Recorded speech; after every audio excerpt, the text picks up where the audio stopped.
Do you know what we're here for? Equal parts. Oh my gosh. Illegal.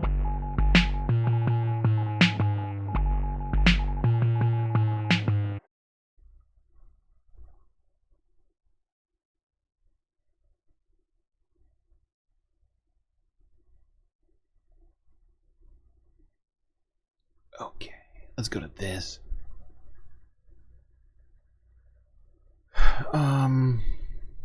Actually, wait a second. What is happening? Hold on, I gotta refresh this. Something's gone terribly wrong.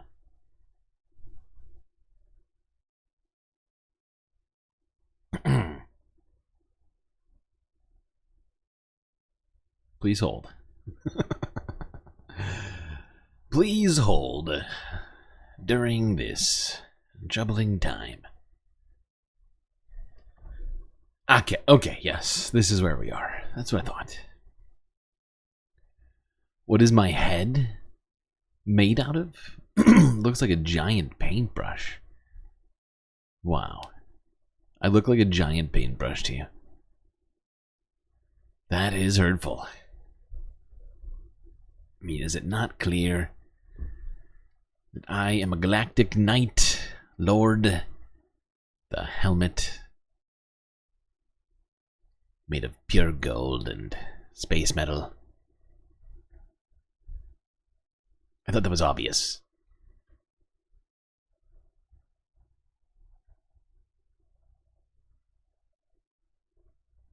What was I saying? Ah, yes. Let's go to this. This is big. This is big. Very big. And unfortunately, we don't have the whole thing yet. I might have to check while we're doing this for the other half of this. Oh shit. Okay. Please hold. Please hold again. But you know what I'm gonna do? I'm gonna start this, but we are going to watch this interview, or at least some clips of this interview with Dana Bash, Kamala Harris, and Tim Walz. You always thought my head was a surfboard? Wow. You know, you think whatever you want. Everybody think whatever you want about my head. I'll just go on being misunderstood. Wait a second. Are these things the whole... Are these the whole things in entirety? Because if so, we don't have to watch these clips. Or we could watch them afterwards. Or something. I don't know. Because there was only a couple of clips that existed. I think these might be full.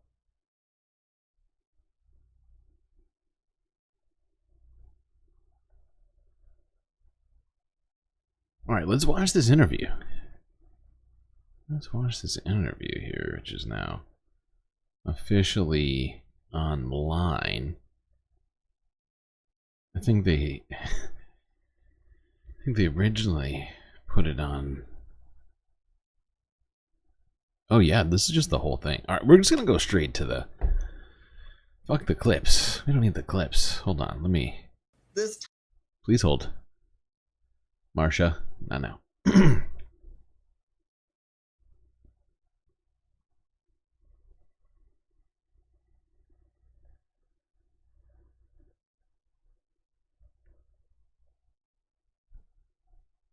go here. Part 1. Harris breaks down plans for her first day in office in an exclusive CNN interview. Vice President, Governor Walz, thank you so much for sitting down with me and bringing the bus. The bus tour is well underway here in Georgia. You have less time to make your case to voters than any candidate in modern American history. The voters are really eager to hear what your plans are. If you are elected, what would you do on day one in the White House? Well, there are a number of things. I will tell you first and foremost, one of my highest priorities is to do what we can to support and strengthen the middle class. When I look at the aspirations, the goals, the ambitions of the American people, I think that people are ready for a new way forward, in a way that generations of Americans have been fueled by hope and by optimism. I think, sadly, in the last decade, we have had in the former president someone who has really been pushing an agenda and an environment that is about diminishing the character and the strength of who we are as Americans, really dividing our nation, and I think people are ready to turn the page on that. So what would you do day one? Day one, it's going to be about, one, implementing my plan for what I call an opportunity economy. I've already laid out a number of proposals in that regard. An opportunity economy. I don't know what that means. I saw that we have 23 likes. I almost forgot that we have a rollover Captain Planet, but there he is. He's our hero. He's going to bring pollution down to 0. And Amandar is not... I don't think I've ever seen Amandar in this chat. Although, to be honest, I am on top chat right now. Oh my god. Illegal. Don't tell anybody. Which include what we're going to do to bring down the cost of everyday goods, what we're going to do to invest in America's small businesses, what we're going to do to invest in families, for example, extending the child tax credit to $6,000 for families for the first year of their child's life, to help them buy a car seat, to help them buy baby clothes, a crib. There's the work that we're going to do that is about investing in the American family around affordable housing, a big issue in our country right now. So there are a number of things on day one. What about you? Well, I'm excited about this agenda, too. As I said, the idea of inspiring America to what can be. And I think many of these things that the Vice President's proposing are things that we share in values. And the child tax credit is one we know that reduces childhood poverty by 1/3. We did it in Minnesota. To have a federal partner in this, unbelievable, I think, in the impact that we can make. You talked about, you call it the opportunity economy. You are well aware that right now many Americans are struggling. There's a crisis of affordability. One of your campaign themes is we're not going back. But I wonder what you say to voters who do want to go back when it comes to the economy specifically, because their groceries were less expensive, housing was more affordable when Donald Trump was president. Now, this is one of those really stupid fucking framings that people like to play. Even the media, they just accept this framing, even though they know it's fucking completely nonsensical. Trump had nothing to do with the inflation rate, pretty much, during the time. I mean, if anything, he made it worse, right? Tariffs significantly increased prices on certain goods, like with Chinese steel and so on. So yeah, but like, you know, aside from things like tariffs, there's not a lot that the president can do to make inflation really bad, right?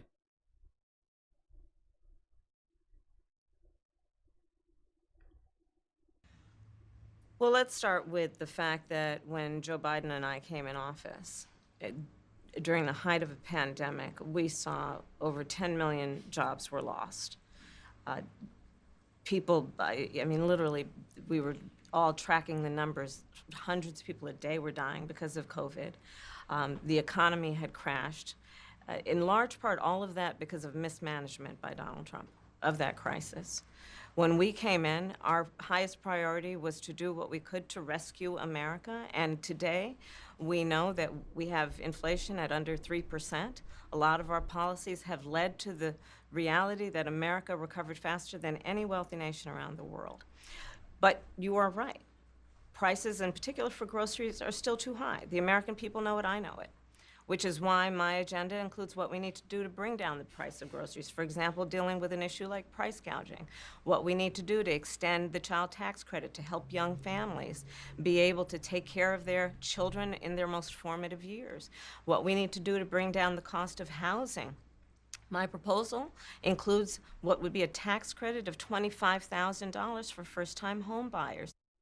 That's so dumb. I hate that one part of this. We've talked about how much I like a lot of this plan, but this part of it, especially the fact that she's saying it's a tax credit. Oh, no. No. Let's do something else. So they can just have enough to put a down payment on a home, which is part of the American dream and their aspiration, but do it in a way that allows them to actually get on the path to achieving that goal and that dream. So you have been vice president for 3.5 years. Yeah. Like, The steps that you're talking about now. the thing is, she needs to talk more about the increasing the supply of housing. Like she was saying, raise it by 3 million, and they were talking about how, earlier I heard in another speech how she was talking about how there's, collusion happening in the rental market, right? She was pointing out the DOJ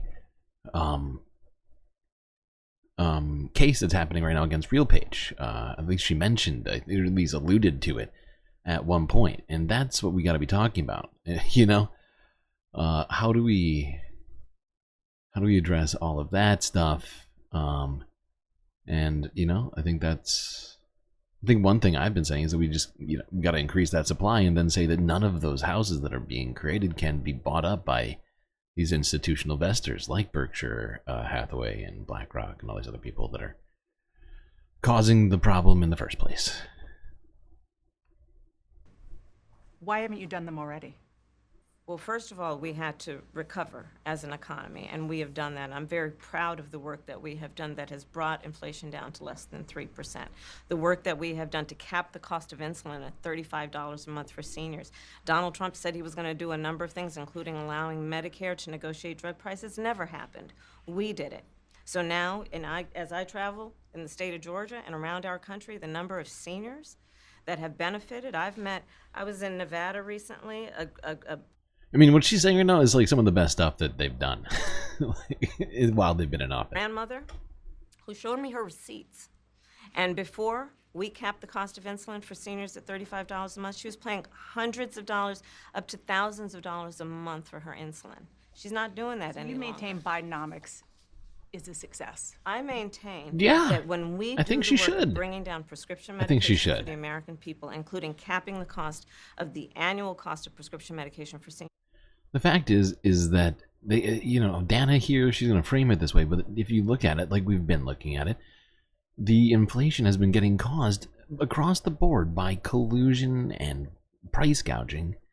RealPage, the food price fixing scandal that we just talked about. During the pandemic, there was a bunch of reports about how gas stations were like colluding to raise prices and things like that. This stuff has been shown clearly that there's been a whole bunch of very shady shit happening to cause these things, because you look at the profit statements of all these companies, and they've actually been getting record profits time and time and again, while everybody else is crying about inflation and not knowing where to direct that anger, and it always gets directed at, I think it's the easiest one is just to blame the president, especially if it's the opposite president, right? If you're a Republican, the Democrat president, and inflation's up, you just say, it's fucking Joe Biden's fault. It's the Democrats.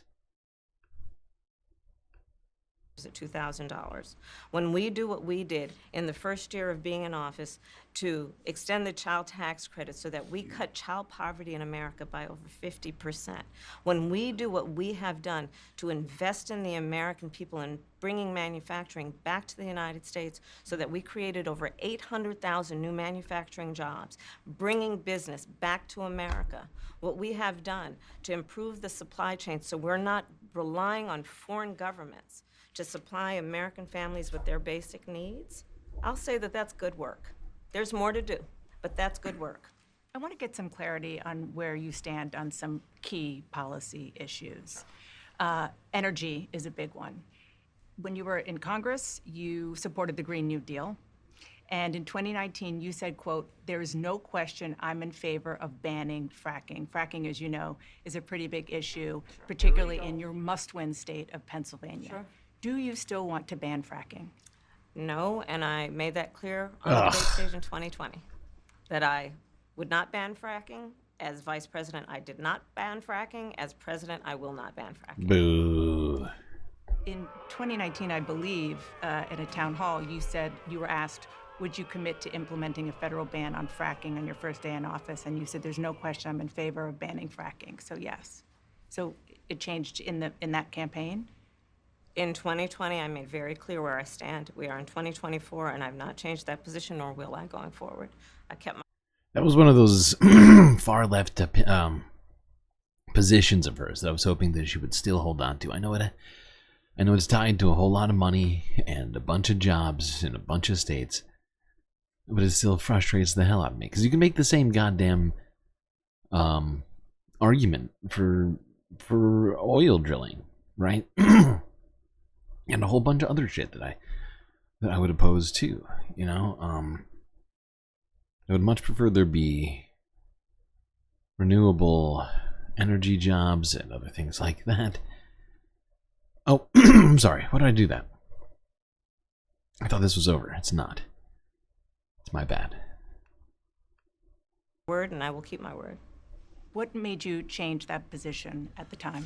Well, let's be clear. My values have not changed. I believe it is very important that we take seriously what we must do to guard against what is a clear crisis in terms of the climate. And to do that, we can do what we have accomplished thus far. The Inflation Reduction Act, what we have done to invest, by my calculation, over probably $1 trillion over the next 10 years, investing in a clean energy economy. What we've already done, creating over 300,000 new clean energy jobs. That tells me, from my experience as vice president, we can do it without banning fracking. In fact, Dana, excuse me, I cast the tie-breaking vote that actually... The problem is, there's a bunch of people out there right now. I want to believe this, and I want to believe what I'm about to say. I want to believe that Kamala Harris, because of the fact that there's a bunch of people out there right now in the world, we're hearing it all the time, it's being touted as green energy, right? Fracking, natural gas, all this is being touted as a transition fuel and blah, blah, blah. And a lot of powerful people are buying into it because of jobs, because of money, and all these other sorts of things. We need to get that out of people's heads, because it's in fact causing just as much, if not worse, problems with the environment, even though the emissions don't last as long as traditional fossil fuels. The damage is far greater, and we just can't be going on sort of just accepting it as being this transition energy. God damn, my throat is extra scratchy today. Increased leases for fracking as vice president. So I'm very clear about where I stand. And was there some policy or scientific data that you saw that you said, oh, okay, I get it now? What I have seen is that we can grow and we can increase a thriving clean energy economy without banning fracking. Okay.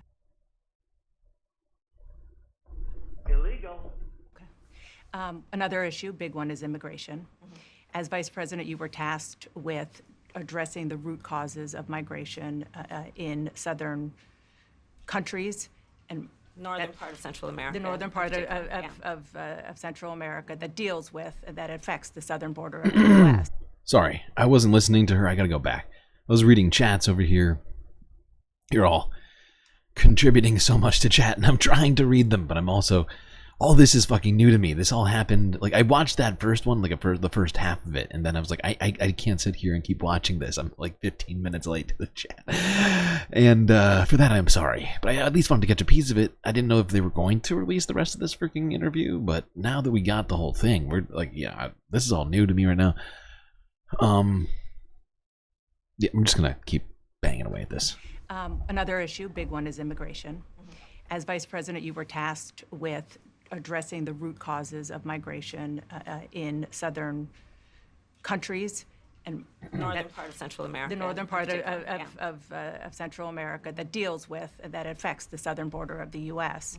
During the Biden-Harris administration, I feel like she's not even saying this correctly. At least my particular understanding of what her job was for her to get an understanding of why people were coming to the United States through the southern border. That was pretty much her job. It's like why are they coming here?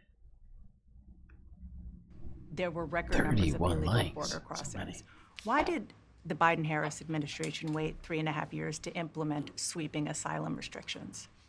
Well, first of all, the root causes work that I did as vice president, that I was asked to do by the president, has actually resulted in a number of benefits, including historic investments by American businesses in that region. The number of immigrants coming from that region has actually reduced since we began that work. But I will say this, that Joe Biden and I and our administration worked with members of the United States Congress on an immigration issue that is very significant to the American people and to our security, which is the border. And through bipartisan work, including some of the most conservative members of the United States Congress, a bill was crafted, which we supported, which I support.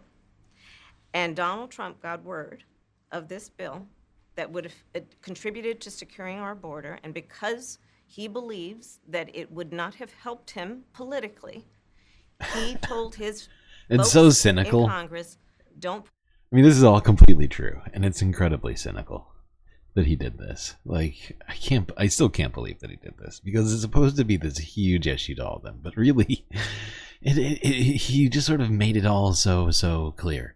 The issue itself isn't what's important. It's the ability to leverage it to get votes, to get yourself in power. Forward, he killed the bill, a border security bill that would have put 1,500 more agents on the border. And let me tell you something, the Border Patrol endorsed the bill. And I'm sure in large part because they knew they were working around the clock, and 1,500 more agents would help them. That bill would have allowed us to increase seizures of fentanyl. Ask any community in America that has been devastated by fentanyl what passing that bill would have done to address their concern and a pain that they've experienced. So you would push that legislation again. I just want to Not ask only about push it, I will make sure that it comes to my desk and I would sign it. just one other question about something that you said in 2019 when you first ran. There was a debate. You raised your hand when asked whether or not the border should be decriminalized. Do you still believe that? I believe there should be consequence. We have laws that have to be followed and enforced that address and deal with people who cross our border illegally, and there should be consequence. And let's be clear, in this race, I'm the only person who has prosecuted transnational criminal organizations who traffic in guns, drugs, and human beings. I'm the only person in this race who actually served a border state as Attorney General to enforce our laws, and I would enforce our laws as president going forward. I recognize the problem. Generally speaking, how should voters look at some? It does feel like she's pushing to the right since all of this has, since she's now secured the nomination. Some of these things that, I mean, granted, she hasn't been all that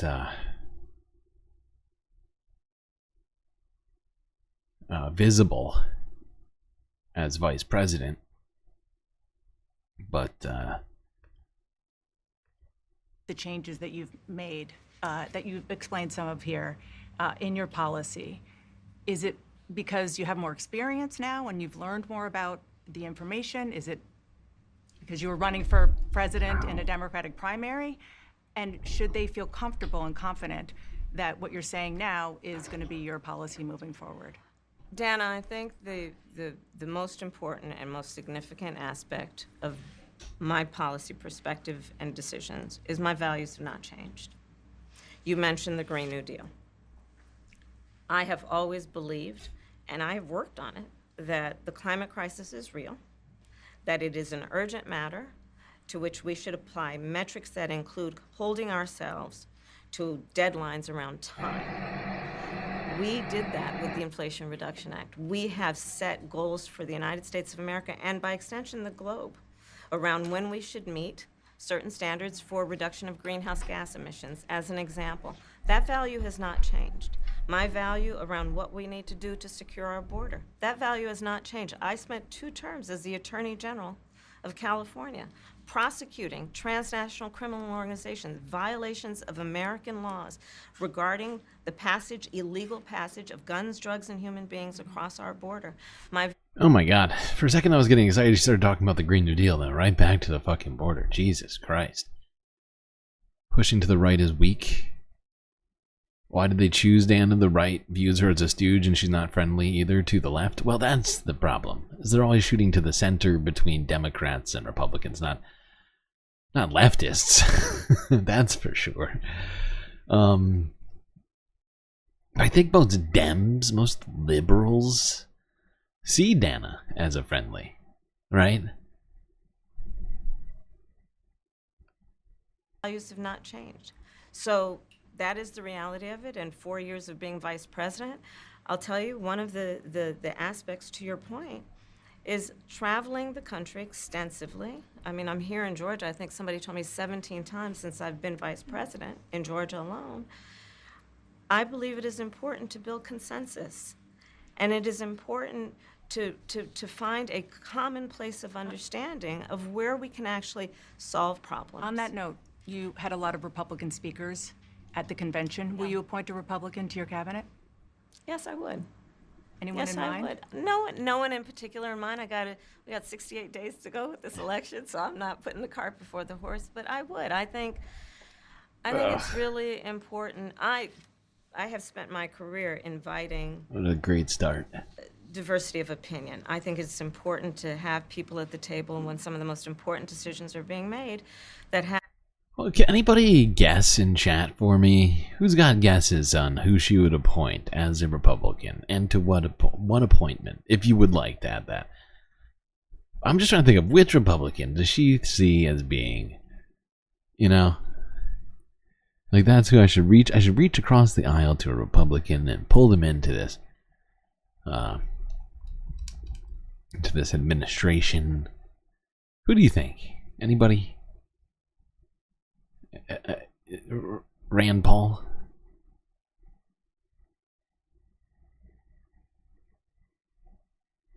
Kevin McCarthy?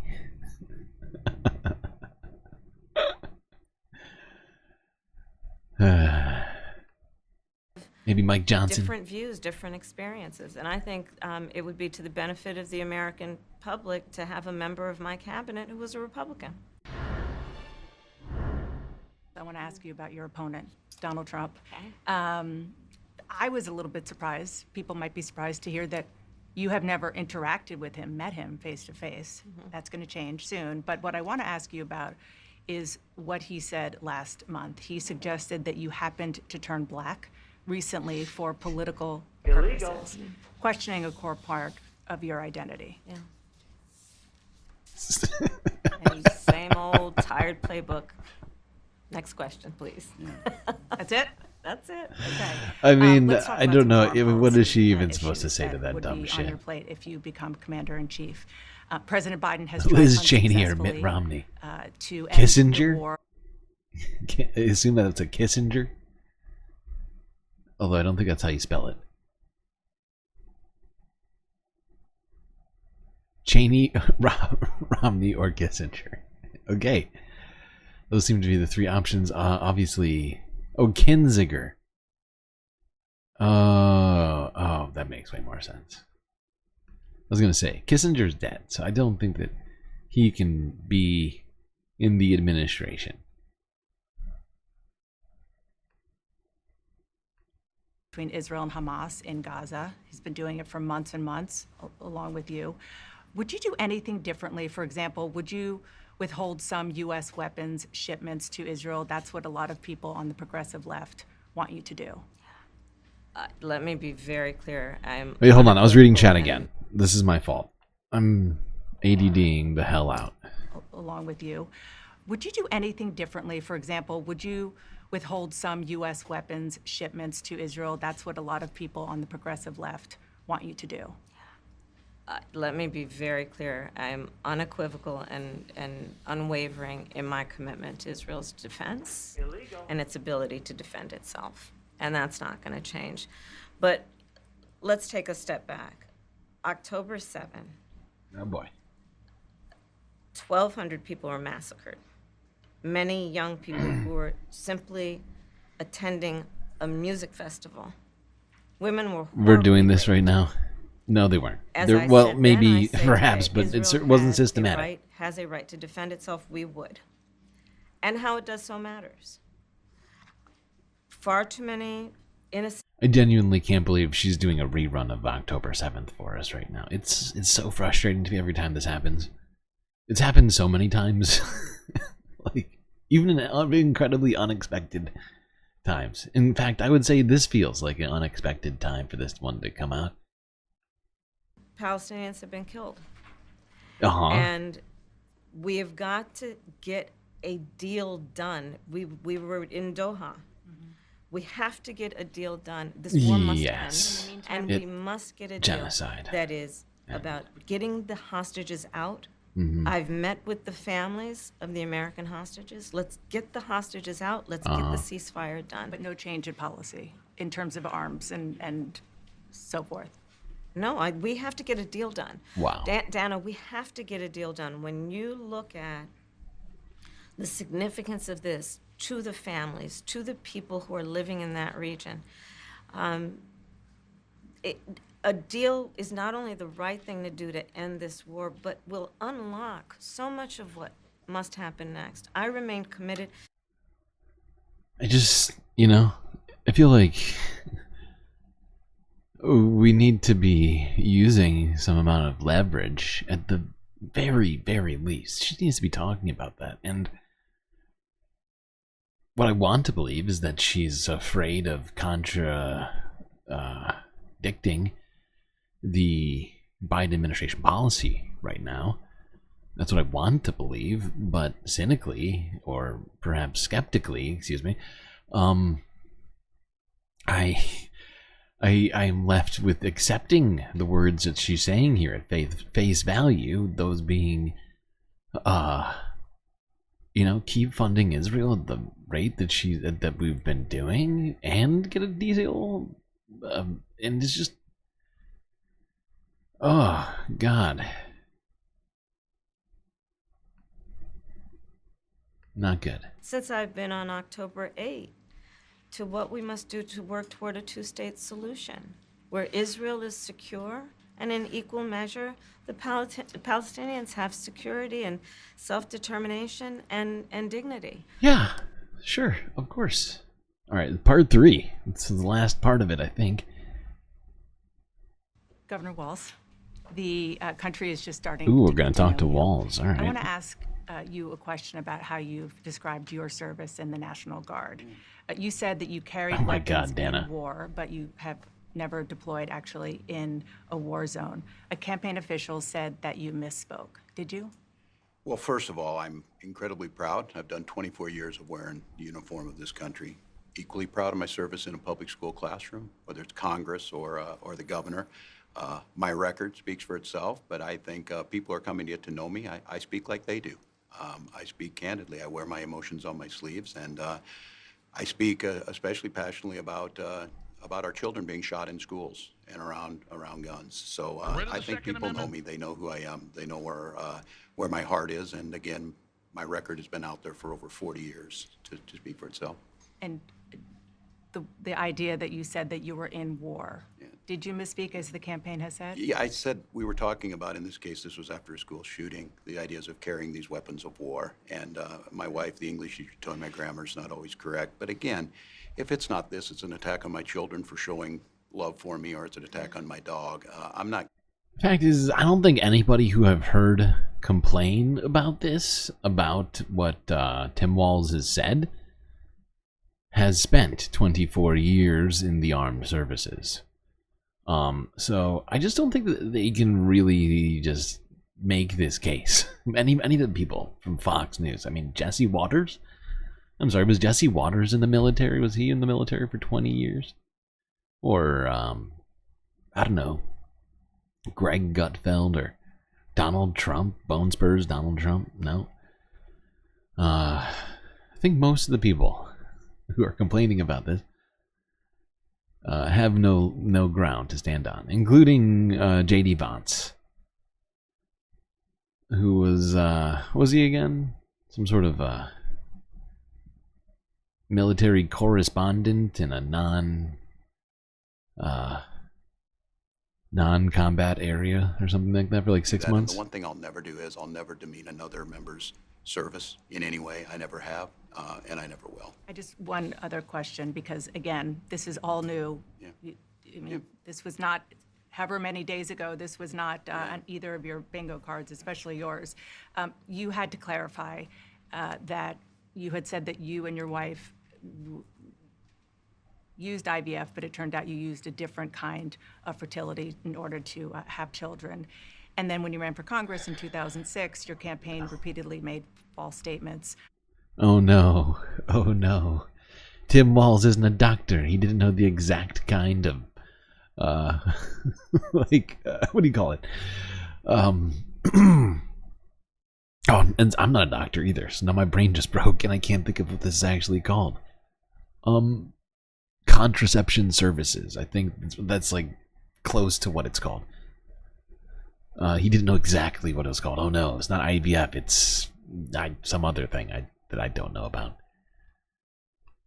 About a 1995 arrest for drunk and reckless driving. What do you say to voters who aren't sure whether they can take you at your word? Well, I've been very public. I think they can see my students come out, former folks I've served with, and they vouch for me. I certainly own my mistakes when I make them. The one thing I'll tell you is I wished in this country wouldn't have to do this. I spoke about our infertility issues because it's hell, and families know this. And I spoke about the treatments that were available to us that had those beautiful children there. That's quite a contrast in folks that are trying to take those rights away from us. And so I think people know who I am. They know that record. They've seen that. I've taught thousands of students. I've been out there. And yeah, I mean, Tim Walz seems like a very genuine guy. You know, like he doesn't. He honestly does. Like he's answering these much better than Kamala's answering those questions. Although I feel like these are easier to some degree. I mean, they're more personal. Not like this has nothing to do with foreign policy or, so it's hard to. I guess it's kind of hard to compare the two responses. I won't apologize for speaking passionately, whether it's guns in schools or protecting of reproductive rights. The contrast could not be clearer. Kamala's impressed, though. Did you see that look? Position on this has been clear. Kamala's like, he's killing this. That's the look that she just gave. For speaking passionately, whether it's guns in schools or protecting of reproductive rights. The contrast could not be clearer between what we're running against. The vice president's position on this has been clear. And I think most Americans get it if you've been through that. I don't think they're cutting hairs on IVF or IUI. I think what they're cutting hairs on is an abortion ban. I didn't even know IUI existed. The chance to have a beautiful child. Vice President Harris, you were a very staunch defender of President Biden's capacity to serve another 4 years. Right after the debate, you insisted that President Biden is extraordinarily strong. Given where we are now, I'm staying in the race. Any regrets about what you told the American people? No, not at all. Not at all. I have served with President Biden for almost 4 years now, and I'll tell you, it's one of the greatest honors of my career, truly. He cares so deeply about the American people. He is so smart and loyal to the American people. And I have spent hours upon hours with him, be it in the Oval Office or the Situation Room. He has the intelligence, the commitment, and the judgment and disposition that I think the American people rightly deserve in their president. By contrast, the former president has none of that. And so, I am so proud to have served as vice president to Joe Biden. And two, I am so proud to be running with Tim Walz for President of the United States and to bring America what I believe the American people deserve, which is a new way forward, and turn the page on the last decade of what I believe has been contrary to where the spirit of our country really lies. But the last decade, of course, the last 3.5 years has been part of your administration. I'm talking about an era that started about a decade ago, where there is some suggestion, warped I believe it to be, that the measure of the strength of a leader is based on who you beat down, instead of where I believe most Americans are, which is to believe that the true measure of the strength of a leader is based on who you lift up. That's what's at stake as much as any other detail that we could discuss in this election. Because we haven't had a chance to talk, I'm just curious, staying on I think that President that's Biden, actually, when he called, I mean, that's a good estimation of things, to be honest. I mean, at least I would like to think that that's where people are. I don't know if that's where everyone is as a majority in the United States. But that's how I prefer to measure people, not in who you're beating down, but in how you're, in what you're building, what constructively you're doing, especially as a politician, as a leader, right? Like she was saying. I mean, a lot of the stuff that she's saying in here I agree with, but then she starts talking about Israel. She starts, it's really losing me really fast on that shit. I hope that we can find a way to convince her otherwise of all of that. Let's get back. you and said We're he almost was done with this pulling thing, it out of looks the like. race. What was that like? And did he offer to endorse you right away, or did you ask for it? It was a Sunday, so here, I'll give you a little too much information. Go for it. There's no such thing, Madam Vice President. My family was staying with us, and including my baby nieces, and we had just had pancakes and, Auntie, can I have more bacon? Yes, I'll make you more bacon. And then we were sitting down to do a puzzle. And the phone rang, and it was Joe Biden. And he told me what he had decided to do. And I asked him, "Are you sure?" And he said yes. And that's how I learned about it. And what about the endorsement? Did you ask for it?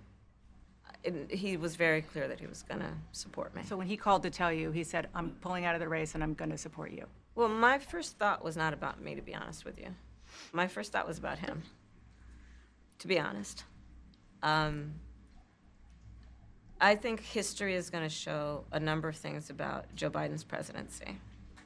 I think history is going to show that in so many ways it was transformative, be it on what we have accomplished.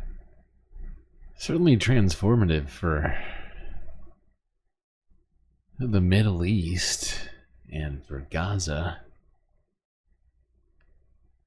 Around. But I mean, there was a lot of accomplishments at home. Not going to take that away from Joe Biden.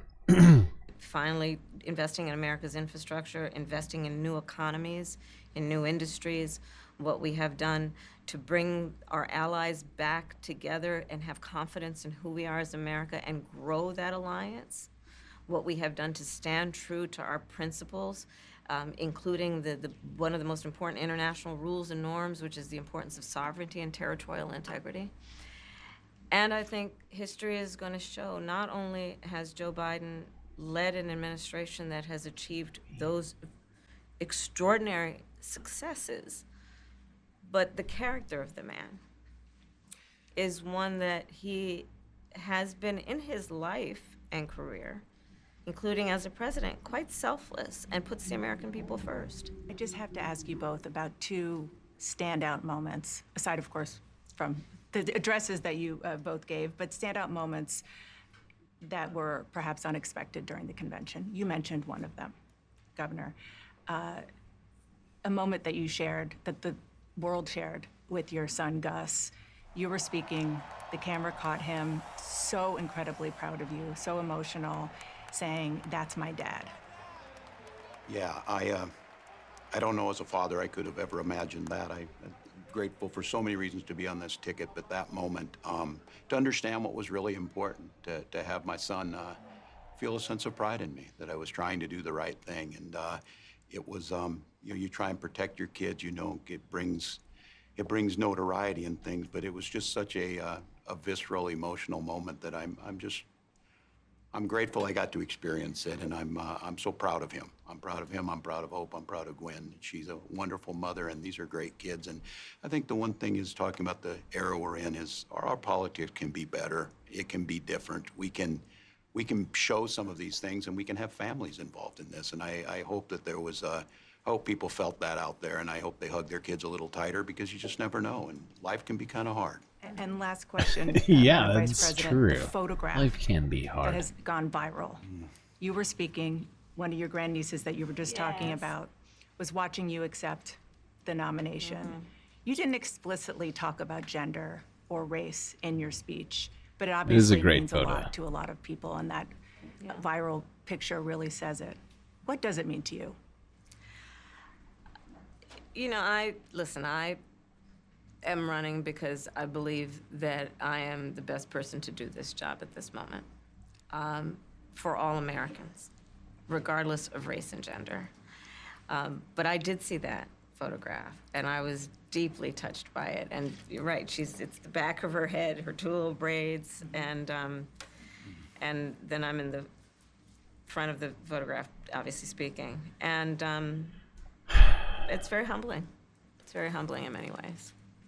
Did she talk to you about it afterwards? Oh, she had a lot to talk about. Yeah, I'm sure. She listened to everything, and she listens to everything. Give you your hot takes? Oh yeah, definitely. Do you know what we're here for? Equal parts. Oh my gosh. Illegal.